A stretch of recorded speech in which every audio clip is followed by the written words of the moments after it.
This is our Tuesday Hurricane Lee update for Hurricane Hunt. I'm meteorologist Joe Martucci over at the Jersey Shore. Joined with me, Sean Sublette from Richmond, Virginia. And Sean, we are now, I think today is the day where we're saying we know where this thing's going to make landfall. We have a range of areas Right. where we'll make landfall.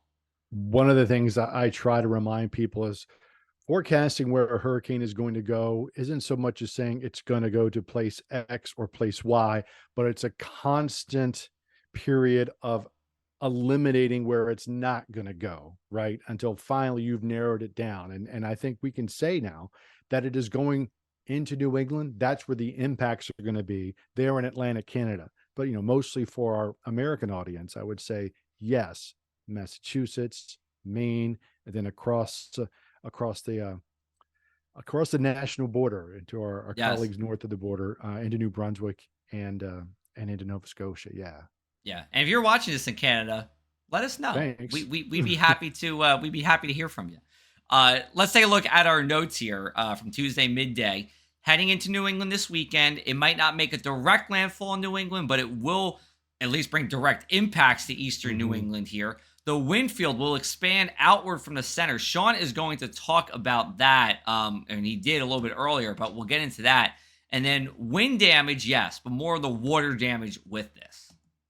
Yeah, that's really the concern. And I think about, unfortunately, about Sandy in 2012 in terms of it kind of transitioning to an extratropical system, but the waves are still the waves. Now, the particulars at midday with Hurricane Lee, the strongest winds are 115 miles per hour. You see it a couple hundred miles to the east of the Bahamas. It's just about to start that acceleration to the north in the next 24 hours or so. And one of the things we want to remind people, you look at, oh, well, the maximum winds are going to be quote unquote only 50 miles an hour or so. But as this forward speed of the storm increases and it starts to just drag all of this water northward, that's why we're so concerned about it rushing into the Gulf of Maine, rushing into the Bay of Fundy. And if this thing does come in a little bit farther to the west, and I only mean 20, 30 miles. That's easily the wiggle room that we're talking about. Now you've got a little more of an issue for coastal Massachusetts. So New England is a broad area. We'll say any place, east of New York State is New England, right? So New England, in terms of United States impacts, are where it's really focused. So take us through the Saffir Simpson scale, Joe, because this is why I really want to reiterate don't let your guard down if it's quote unquote only a cat one. Yeah, so we look at the Saffir Simpson scale for a Cat 1, and you're still talking about sustained winds 74 to 95 miles an hour. Storm surge 3 to 4 feet. So, and here on this graphic, it says minimal, right? But you're still talking about it's minimal for a hurricane. We don't get hurricanes every day, we don't get large nor'easters every day. This would be for people who are in eastern New England, like a pretty significant nor'easter coming through the area. Where you're talking about, yes, there's going to still be some damaging winds, power outages. There's going to be coastal flooding, tearing up the beaches as well here. And then you see as we go into the other categories, we got our 2, 3, 4, and 5. That's more of what you see when you get towards the Gulf of Mexico. That storm surge can really increase here. But we are still talking about very big waves out on the seas. Mhm. And then, yes, some of that will come over onto what is normally dry land. Now, temperatures are still plenty warm on the waters here and where Lee is right now. But of course, as we go north, that's going to change, right, Sean? Yeah, I mean, it's still in that very tropical type water immediately east of the Bahamas, but as it accelerates north, it does run into some progressively cooler water.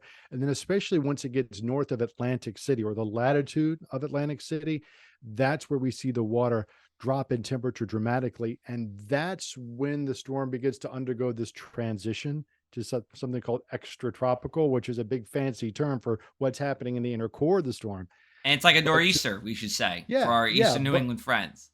but there's still a lot of energy and the impacts really don't change that much. I would argue this is a big change in nomenclature, but in terms of the impacts, just because it changes a name from hurricane to extra tropical cyclone, that doesn't really mean much at all for the impacts. And you know that as well as anybody, Joe, going through Sandy 11 years ago. Take us Yeah. through the wind field as it's going to progress northward. Yeah, we'll get into it here. So as we go, this is Tuesday morning.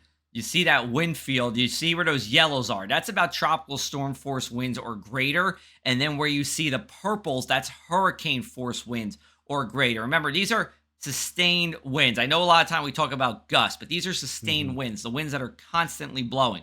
So we picked out 4 locations for you: Boston, Provincetown, which is on Cape Cod, Bar Harbor, Maine, and Yarmouth, Nova Scotia on the south coast. Watch these numbers change as we go later into the week, and notice the wind field expand as we go, especially into Thursday here, where it starts to begin that extra tropical transition. It's still a hurricane at this time, but the wind field expanding, where you see those yellows extending from just off the Jersey Shore, where I am, all the way out to Bermuda, even a little bit beyond that, is where we're seeing those winds. So that is a big, big wind field here. We get to Friday and now Saturday morning, and you see Provincetown, sustained winds 35 miles an hour. This is going to go up as I click in Yarmouth and Bar Harbor as it nears. And there you see getting into the 30s here. Even Provincetown still getting up to 50 miles an hour, according to this forecast model.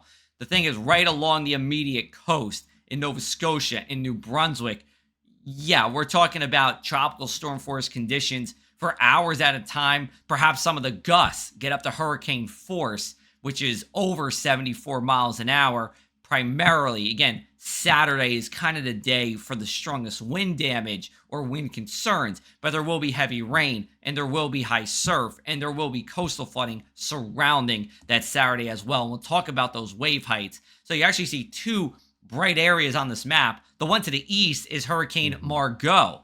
That's a fish storm. That's staying way out to sea. Mhm. But we talk about what's happening with Lee. We'll zoom in here. You'll see that the wave field is expanding. And it's not just because we shrunk into this map too. It is actually expanding here, where you're seeing wave heights 25 feet plus for a couple hundred miles, 200, 250 miles or so.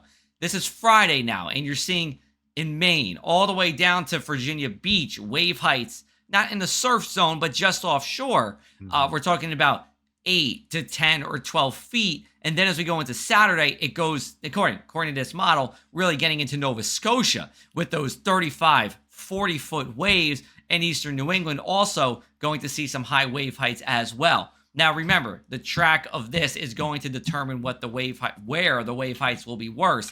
If this makes landfall in eastern Maine, which it certainly could do, well, then you got a real problem, because that water is going to funnel into the Bay of Fundy, which is right just east of Maine there. And that would cause some really big problems there if it was to do so here.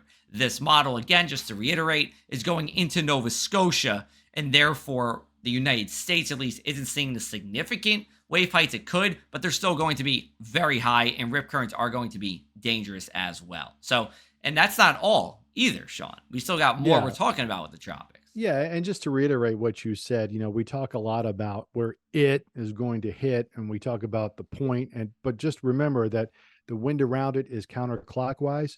So when we talk about the center of the circulation, that's going to go a long way in determining what your wind direction is. Which direction does your coast face, right? If you're on Cape Cod, are you on the North Shore? You're on the South Shore. Those things matter as we go forward. But as you just said, Joe, there is more upstream. We mentioned this yesterday out in the distant East Atlantic. Those two kind of smaller systems are beginning to come together now just to the west side of the Cape Verde Islands, way out into the open waters of the Atlantic. Not surprisingly, our colleagues at the Hurricane Center have upped the chance of a legit tropical cyclone formation in the next 7 days to 70%. I mean, all of the guidance suggests we're going to get Nigel out of this in the coming several days or so. But whether or not that gets to the US or not is wide open to speculation right now. You can look whatever model you want and get the answer you want. But when we look at the ensembles or several different versions of the models, it's simply too early to tell. But just remember, there is going to probably be a Nigel to keep track of 10, 12 days from now. And we are still in the thick of hurricane season, right, Joe? So we're just starting to reach that climatological peak and slowly come down off of this. But we are going to be in the teeth of the hurricane season for the next 4 weeks or so before things really begin to tone down. So it's going to keep us busy for a while. Take us home with the important notes again, Joe. Yeah, let's wrap up one more time in three, two, and one. So we'll take a look at our final notes here. Again, we'll just say what we said off the top. Heading into New England this weekend with direct impacts expected in eastern New England. There could be a direct landfall in Maine, or it could be Nova Scotia somewhere Friday into Saturday. The wind field will expand outward from the center. Right now, it's kind of wound up like a top. And as Sean just perfectly illustrated there, it will expand with time here. Wind damage, yes. More water damage expected, whether it's from the coastal flooding, the beach erosion, or really just rocking around a lot of these boats in marinas that haven't taken care of their boats here. It's not going to be good water conditions. Very, very dangerous out there on the water as we go into this weekend. So we ran kind of long, but we have a landfalling hurricane coming, so we wanted to give you all the information we could.